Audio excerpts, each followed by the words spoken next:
Monsieur le Président et chers collègues, il y a des colères parfois saines et elles doivent s'exprimer. Celle des agriculteurs qui s'est manifestée ces jours derniers sur les barrages, on le sait, vient de loin. Depuis 30 ans qu'ils crient et personne ne semble vraiment les entendre. Pourtant, leur métier n'est pas une activité comme les autres, puisque être paysan, c'est accomplir à travers les travaux et au fil des jours une fonction vitale qui est celle de nourrir les hommes. C'est rendre les espaces vivants, les espaces vivables, c'est dessiner au fond ce que Fernand Braudel a appelé l'identité de la France, et je crois que les Pays de l'Ain en témoignent par leur diversité.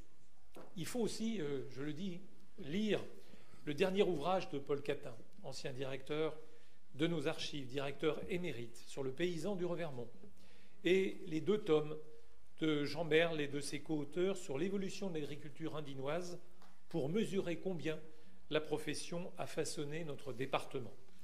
Ce que je retiens de la séquence que nous venons de vivre, c'est que les agriculteurs, au-delà même de leurs multiples revendications, en appellent à la dignité. Et ce vœu peut constituer une contribution, en effet, à cette reconnaissance que la nation leur doit.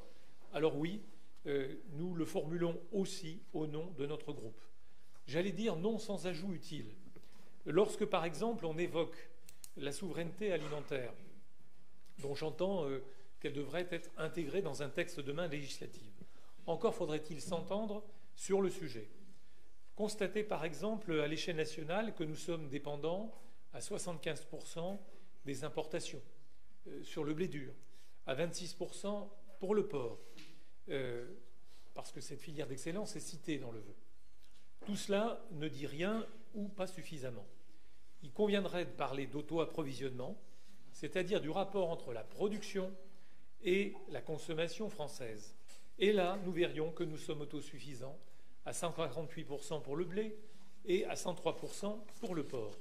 Le vrai problème donc, c'est que l'on exporte ce que l'on produit, y compris ce dont nous avons besoin.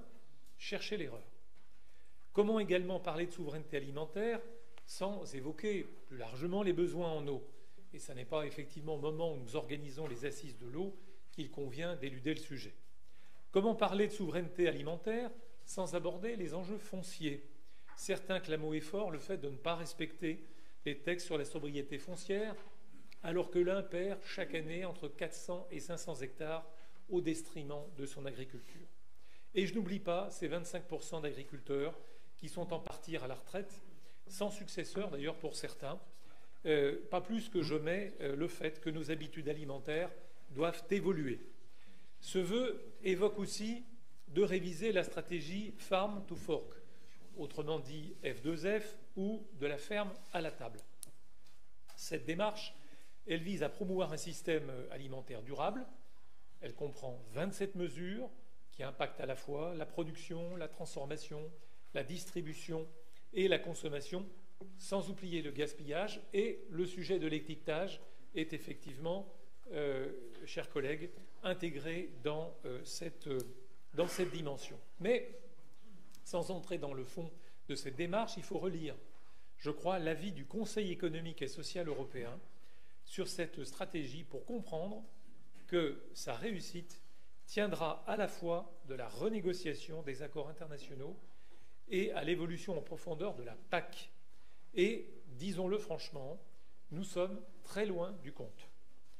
Parce qu'il s'est trouvé des lobbies, et reconnaissons-le entre nous, lors de la récente réforme de la PAC, pour voter en faveur d'un système qui distribue 80% des aides à seulement 20% des agriculteurs. Et je souscris à ce qui a été dit par notre collègue Jean-Yves Flochon lorsqu'il promeut un système dans l'Ain d'agriculture d'ordre familial. Assurément, ces exploitations ne bénéficient pas de la majeure partie de ces aides. C'est un système, donc, qui fait la part belle aux intérêts de l'industrie agroalimentaire et aux traités de libre-échange.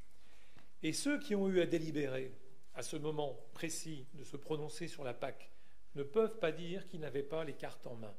Il y a déjà 30 ans, l'alerte était lancée contre les accords du GATT sur les tarifs douaniers et le commerce. Ces accords reléguaient déjà l'agriculture à une sorte de produit de marché comme les autres.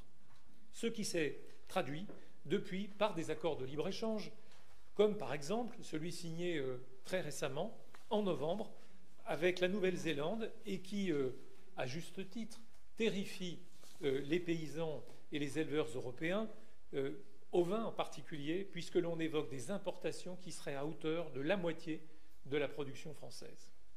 L'agriculture est donc devenue, c'est une réalité, la variable d'ajustement du commerce mondial, avec pour conséquence dramatique, c'est vrai, d'ouvrir nos frontières aux poulets brésiliens gavés d'antibiotiques et à la viande de bœuf nourrie au soja dans des zones déforestées d'Amazonie, pour mieux, en contrepartie, pouvoir exporter aussi, disons-le, notre aéronautique, nos automobiles et nos produits de luxe. Je suis pour ma part clairement aux côtés des agriculteurs lorsqu'ils s'opposent à cela. Mais veillons aussi, et j'en terminerai par là, veillons aussi et ensemble à ce que cette exaspération, et je crois que nous en serons d'accord, aussi justifiée soit-elle, ne conduise pas certains de nos concitoyens à s'aventurer en territoire dangereux. Je veux parler de ces territoires où les sauveurs antidémocratiques et anti-européens, voire fascistes dans certains pays, exploitent habilement les colères. Il faut que la politique, j'en suis convaincu, prenne le relais dans un débat tout à fait sérieux et permette de faire une place à une agriculture qui soit à la fois socialement juste, respectueuse des consommateurs et de l'environnement.